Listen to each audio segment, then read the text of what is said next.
Hello and welcome to the channel. My name is Ramona, and this is Cayonne Wellness Talks, where I bring you guests from the wellness community so that we can learn about different modalities and different healing techniques and all things wellness. Today, we'll be speaking to the owner of My Wealth and Health. Now, Kelly holds a wealth of titles under her belt, but today we're going to be talking about Reiki. Reiki is it's a very ancient healing modality, and we will be talking all about the benefits of Reiki, where you can find it, how it feels, how it's good for you, and everything else that can be done with it. So let me welcome Kelly into the room. Hello, Hi, Ramona. How are you doing? I'm good. How are you? I am doing well. Thanks for asking. Glad to be joining you today. Good, I do, thank you. And just to preface, this is our April guest, but anyone who suffers from allergies out there knows that it's been a year for pollen, and both Kelly and I suffer from allergies. I think Kelly a bit more than me. So we're doing this May 1st, but we're still getting it done. So I'm glad you're better, and thank you for joining me and doing this. Yes, I'm glad that Oak and Birch are willing to allow me to meet with you today. We'll see if they will cooperate tomorrow as well. So, for those who have never heard of Reiki, because I know it's actually becoming a lot more popular in terms of New Age markets, um, wellness communities, and even being incorporated into some hospitals and whatnot. But still, there's some people are not really sure exactly what it is. So, jump right in. Tell us all about Reiki, how you came into it, and what it can do for us. Okay. Yeah, so we are surrounded by energy at all times, life force energy. Mhm. That's what everything living needs to thrive on. And what Reiki is the conscious part of that life force energy that knows where it needs to go, what it needs to do, and how to get things done. Right? So Reiki is what animates all living things and gives them consciousness and to be able to function in the world. Right. Okay. And so we have access to that energy 24/7. Every single person has the ability to access that energy. The issue is that there's some individuals where it comes naturally for them to access it, and some where they have to be taught how to access it. Mm. Right? What's important about being able to work with that energy is that we ourselves put out energy as well as receive. Right. So if you Okay. ever notice when you have your back to a door and you feel like somebody's behind you, but you don't see them, you didn't see a shadow cast or hear anything, but you just know, and you turn Yes. around and see somebody's there, that's because Mhm. the energy that they're putting out, we're feeling that energy on us. Okay. All right. Right? Yeah. So what can happen is that when we are not doing so well energetically, as Mhm. in we're putting out too much energy or we're not receiving enough energy from the world around us, that affects our physical health as well as our mental and emotional health. Okay. Right. So where Reiki comes in for practitioners, the practitioners help to um, bring in that energy in a concentrated fashion into the client so as to help revitalize them, right? And be able to boost their physical and mental health and well-being. Okay. Right. And it's funny that you say that some people come to it naturally and other people need to be taught because I tell this anecdote often, but when I was a child, my father used to put his hand over the leaf of a plant Mhm. and he could move the leaf. And we kind of called it party tricks. And as kids, it was like, oh, that's so funny. And I'm sure he didn't know what he was doing. I'm Mhm. sure that he didn't even know the term Reiki, but would you say that that's Reiki energy or healing energy? It would be healing energy, right? Okay. So because there are many different types of healing energy out there, but Okay. Reiki is very unique where we're not using our own energy to provide healing. We're using the energy that's surrounding us, right? Okay. So depending on how your father was working with the energy, either he was using his own energy to move the leaf, or Mhm. he was channeling the energy from around us to be able to move the leaf. Does Okay. that make sense? So when you are administering energy, is that something that people can feel? Do they tell you that they can feel it? What does a session look like, and what's some feedback that you've received from some of your clients? Okay. Well, during a session, which is typically on average an hour, the client is usually laying on a table, or they're not able to lay down. They can sit in a chair, and they don't have to take off their clothes or anything like that. And then you simply either lay your hands on them, or you hover your hands just like an inch or so above the body, because Mm-hmm. you're going to be in their energy field even if you're not touching them, Okay. right? Some people, they feel heat. Some people feel tingling or a pressure in the areas that they're being touched.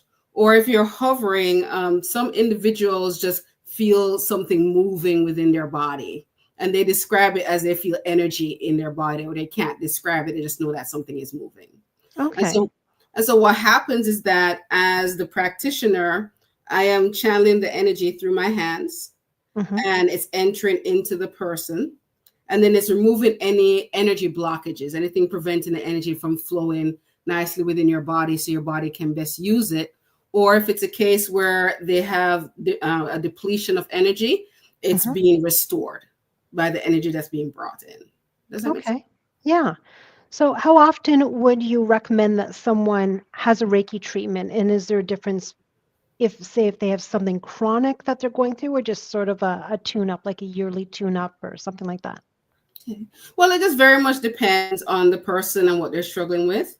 So, if it's a case where the person has been dealing with an issue for several weeks or several months, then they may need multiple Reiki sessions, at least 1 hour, maybe even up to 90 minutes. Where if somebody is doing well, they just want to have a little moment of relaxation, a little Hmm. tune up, just like some people go and get a massage once a month. They come in Right. for a Reiki session for about 30 minutes once a month. Right. Oh, okay. That's not bad. Mhm. And so it's going to vary how often they need to receive a session in order to Yes. feel a change. So an Yes. example is I've had a client who suffered from insomnia, and Hmm. they have been dealing with it for about 7 months. And it was after about 4 Reiki sessions that the insomnia went away. Right. Really? Yes. And then I've had a client who was dealing with kind of say like a life purpose crisis. They were dealing with depression and not showing what the point is of being here or what is their purpose in life. And it was Hmm. after 3 sessions, she felt a complete change where she no longer felt depressed. She felt highly motivated to tackle different goals that she's had in her life, but never really got to it, and Right. just saw life in a whole much brighter perspective. So it's really Okay. going to vary from person to person, Hmm. what the exact issue is, how long they've been dealing with it, and what is the cause of the issue. Okay. So if someone comes to see you as a client and they say, "Hey, I'm dealing with this, whatever it is," you can give them an idea of how many times you would need to see them after a session. Well, I give them the minimum number of times I would recommend for a session. Okay. So like for instance, if they want to, if they're dealing with like that person who had insomnia, I would Hmm. recommend the first session be at least 1 hour, Right. and that is to remove any energetic blocks that could be getting in the way of you being able to get some sleep. Right. Okay. Basically, clear out your whole physical, mental, emotional energy, and Right. then come in for the second session and then start to heal the specific issue. Because what can happen is that there may be so many things going on that would get in the way of the healing. We just want to get those out of the way You're first. right. Yes. Right. So say Right. I would say to them, okay, let's plan for at least 2 sessions to get us going, Hmm. and then we can plan from there on out. Okay. Do your clients see a difference in terms of whether they see you in person or whether they do distance Reiki? Because I know distance Reiki is a thing as well. Do they still see the same benefits through distance Reiki? Yes, they do. But there's some clients who prefer the in-person session because they like to feel the heat of my physical hands on them. Yes. So they would Yes. much prefer that. Or it's because it's difficult for them to get relaxed in their environment. If they have a full household of, Ah, family members, and they want to ensure they're going to be somewhere that's completely peaceful and they won't be interrupted, then right. they'll prefer to come in person. But the effects are still the same. Okay. As a practitioner, do you have a preference? I prefer in person. Mm. My only reason for that is um, and I think it's partly on an energetic level. Mhm. It's too quiet around me when I'm doing it distant. Okay. Yes.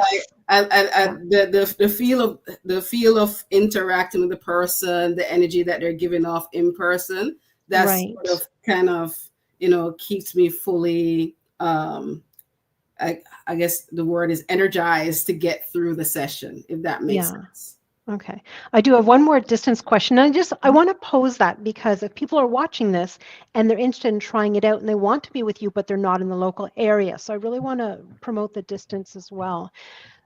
When you're doing distant healing, do you set up a particular time? So is it still a set appointment, like tomorrow evening at 7 p.m. is the person is there sort of waiting for the energy and expecting it as well? How does it work for distant healing? Well, it can be done in multiple ways. So some individuals would like to get on a video call with me, like you and I Okay. are right now, and I Okay. can actually see them laid out on their bed while Uh, I'm sending the Reiki. okay. Some individuals, they don't want to be on the Zoom or the video Right. call. They just want to, check in with me for the first 5 minutes to share Mm-hmm. anything that's a particular concern, and then hop off the call. I send the Reiki, and we may reconnect right Right. after the 1 hour session is done, or they just say, just send me a text, for Okay. instance, right? And then Okay. there's some other individuals where they, they don't even want you to talk to them. They're like, just go ahead and send. So like for instance, they may have an extremely busy schedule and they can't figure out when is a good time to sit still. Yes. You will still be able to receive the healing even if the client is busy doing something. But some prefer to be completely still because that's when they're more conscious of the different sensations that's Mm-hmm. happening. Whereas Yeah. when you're very busy doing something, you may not notice the sensations as they're coming in. Right. Yeah. Right. So obviously we're talking predominantly right now about Reiki on people, but tell me about other ways to use Reiki because I know there's a few I do different ways, you do different ways too. So tell me a little bit about that. Okay. Well, I also Reiki animals. There are many individuals who bring their pets for Reiki healing, and animals really love the Reiki energy. When I say they love it, if I go to somebody's home and Mm-hmm. we are sequestered in a room and I'm giving them Reiki, the animal is outside the door whining, scratching at the door, and everything because they are very much more sensitive to energy than we are. So they Yes. can tell when the energy is flowing, right? Okay. And because they are so open energetically, they tend to respond even more quickly to Reiki than humans do. Right. So I've given Reiki to cats, dogs, horses, and such. Right. Okay. When Um, you sorry, when you're doing it, when you're doing Reiki for house pets, mhm. dogs, cats, well, cats kind of sit still, but dogs don't always, do they sit still for Reiki? How does that work? Well, sometimes they do sit still. What you don't have to Hmm. place hands on them, like I say. You just have to be Okay. close to them. So sometimes just getting close to them is enough. When you start channeling the Reiki energy, they may Hmm. seem a little bit confused. They may start looking around because they can actually feel the shift in the Okay. space. And then Yes. after probably about a minute or two, then they'll settle down. Some of them just fall asleep while you're giving the energy, right? Okay. Same for cats. So, Hmm. but if a dog or cat chooses to lean up against me or lie down on my lap Yes. or something, I'll go ahead and place hands on them. But I don't make it a point that I have to because the energy can work whether or not you're putting your hands on them. And it's so interesting because I really hadn't thought of animal Reiki before you and I met. But I remember years ago I was doing Reiki on a client of mine in her bedroom, and her dog just came looking and kept coming around, and I knew we could feel the energy, but I couldn't. It was just very strange to me, and he eventually just lay down and went to sleep. You're right. Hmm. And what you Yeah. may also have noticed too is as soon as you stop channeling the Reiki energy, he probably walked away. Yes. Yeah, he certainly did. He sure did. Do Yes. you, what about Reiki for food and but do you do that, Reiki your food and beverages and whatnot? Yes, I Reiki my food and my water and such almost every time. Unless I'm in a rush, I may forget. But Right, it's very important to take that time to, as you could say, probably bless your food right. because you think about it. like I said, everybody produces energy. So Mm-hmm. if you are eating that plate of food, that food has been handled by the person who farmed it. It's handled by the person who packaged it, the person Yes. who delivered it to the store, the person who put it on the shelves, all these different people who probably touched it in the store before you picked it up, and then the cashiers handled it as well. And so all their energies are being deposited on the food, right? And you don't Never know thought what of their that. energy is like. Somebody Yeah. been going through a divorce. Somebody probably got cut off in traffic. Probably is going through grief. You don't know, and all Yes. that energy is on the food.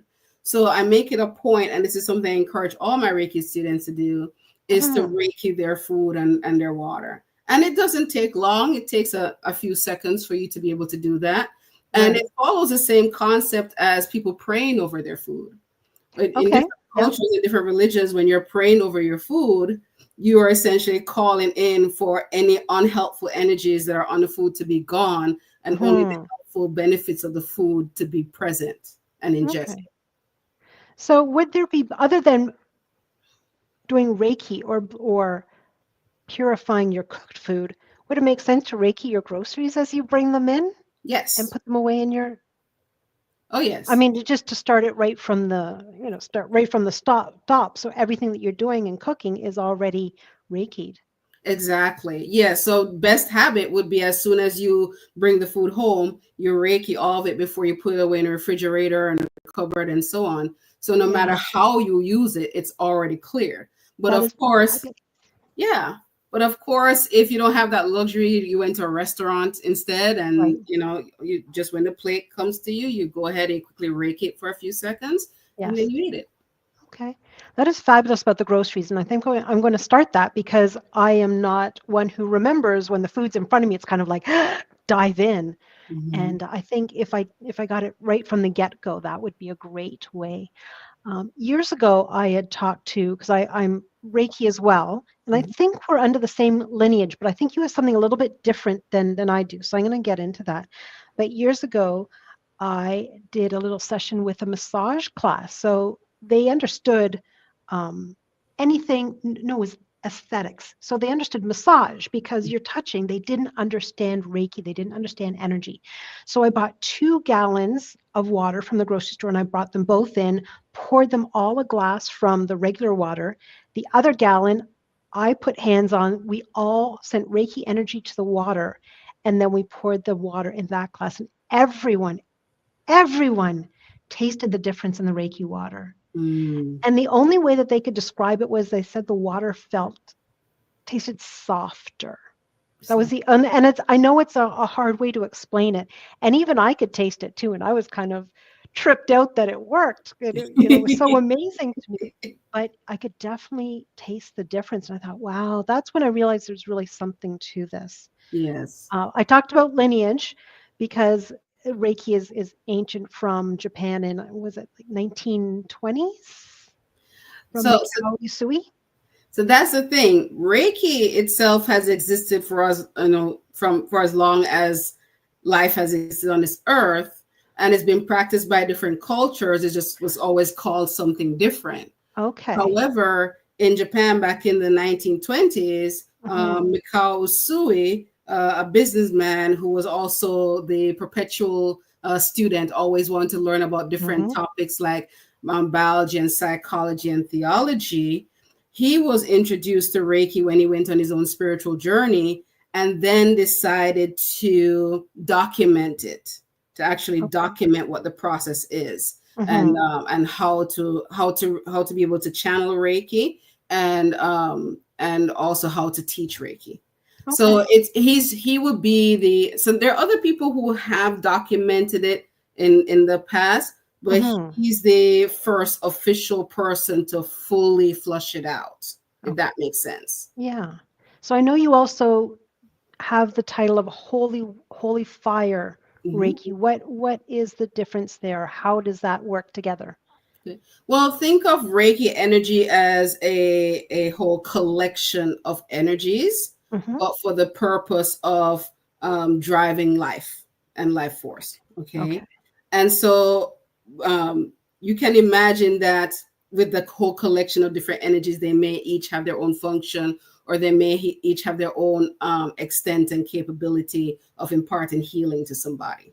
So Okay. what happens is that with Reiki, the different lineages just really mean people are working with certain sections of the Reiki energy or certain groups of the Reiki energy. Okay. Does that make All right. sense? So Yeah. you may have individuals who are focused on just the physical healing that Reiki can do.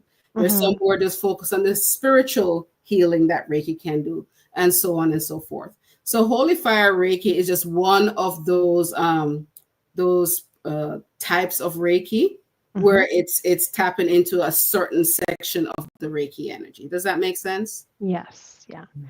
So if people are looking for a Reiki practitioner, what is something that they should look for? Well, one of the things I would recommend is first meeting with the practitioner before deciding to learn from them, or even Okay. deciding to receive Reiki from them. Okay, Okay. because there's so many different types of teachings of Reiki, you may Mm-hmm. have a type that resonates with you versus one that doesn't, if that Okay. makes sense. Yes. So, for instance, there are some, even though Reiki is not, it doesn't belong to any particular religion or spiritual belief, Mm-hmm. you may have different teachers who assign specific beliefs to Reiki, if that makes sense. Oh, okay. Yeah. So it's kind of like I liken it a little bit to like Toastmasters. If you've ever heard of Toastmasters, there's a group that promotes public Mhm. speaking, an organization. Yes. There are a lot of Toastmasters groups that follow the general guideline of Toastmasters, but then you Right. may have, say, a company that offers Toastmasters Club, but it's specifically for the benefit of that company rather than for your general leadership and education, for Makes instance. sense. So you may have something going on like that where a teacher is teaching Reiki, but for with a specific goal in mind, rather than for the general healing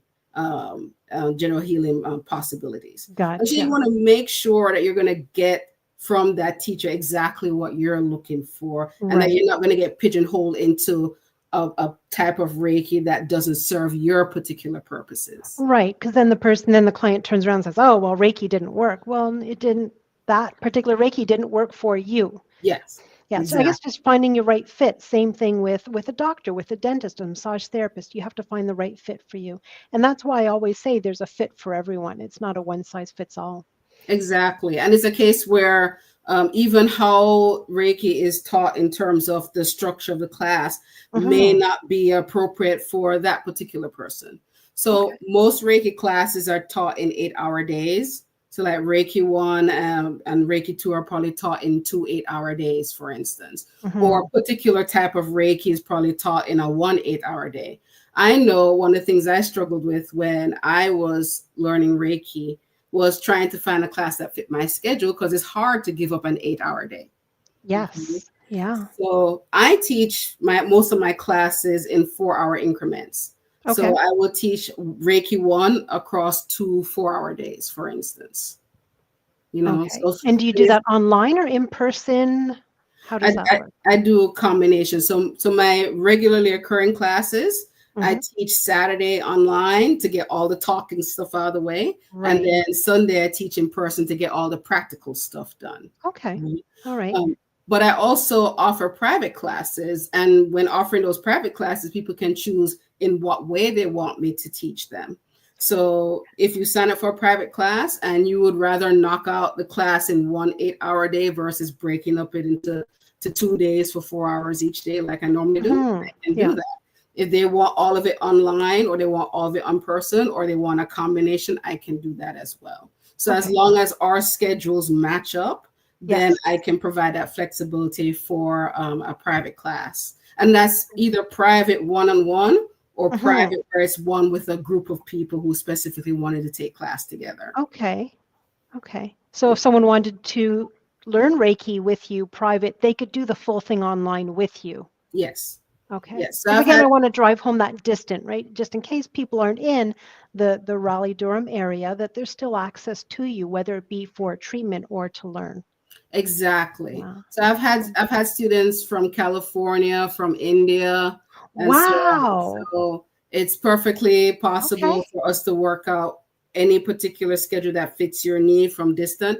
I've worked Right. with students where I teach them very first thing in the morning or late at Mhm. night after work. So as long as Okay. our schedules line up perfectly, then it can be. Mhm. Awesome. Where can people find you? Well, they can find me at mywealthinhealth.com. So that's mywealthinhealth.com. And I am located in Durham, North Carolina. In the South Square area of Durham. Okay. Um, on very rare occasions, I've been invited to teach in, say, Raleigh and in Chapel Hill. Mhm. So if it's a case where you prefer that I come to your location to teach, definitely contact me and we'll see what we can do. Okay, awesome. Kelly, thank you so much for this. I really appreciate you coming on and just talking about Reiki. I think it's such an important modality to share with the world and the healing that can be done because it's not only in person, but it's distant as well, so that Mhm. we can send these healing waves and share this globally and just heal our world. Yes, we are in desperate need of healing. And I tell people all the time, look, if Reiki is not for you and you want healing in other ways, it doesn't matter which way you get healing, whether it's massage, Yeah. meditation, Reiki, Yeah. crystals, just get your healing. Yes, absolutely. The world will be a better place when everyone has their own healing journey and really does the work. Exactly. Yeah, yeah, great. Thank you so much, Kelly. I appreciate you. You're welcome, Ramona. Thank you so much. And looking forward to connecting with you again soon. I will be with you soon for Reiki, trust me. Sounds good. Take care. All right, bye. Bye. Thank you for joining us. I hope you learned a little bit about Reiki today. I'm so happy to share that modality. As a Reiki practitioner myself, it's always nice to speak to another practitioner and to really dive into the intricacies of it. And you can see, obviously, that she does a few different things than I do. So it's really nice to share the information and to share it with you as well. So thank you for joining me today. And keep an eye out for our next guest in May. I'm lining up our next wellness guest. I'm so excited. Please continue to follow me online, YouTube at Cayonne Wellness Readings, where I do monthly zodiac readings, full moon readings. My full moon are actually one card channeled live readings. So I will do specific readings on the full moon on Instagram. And keep an eye out for my new moon readings as well. Have yourself a wonderful day.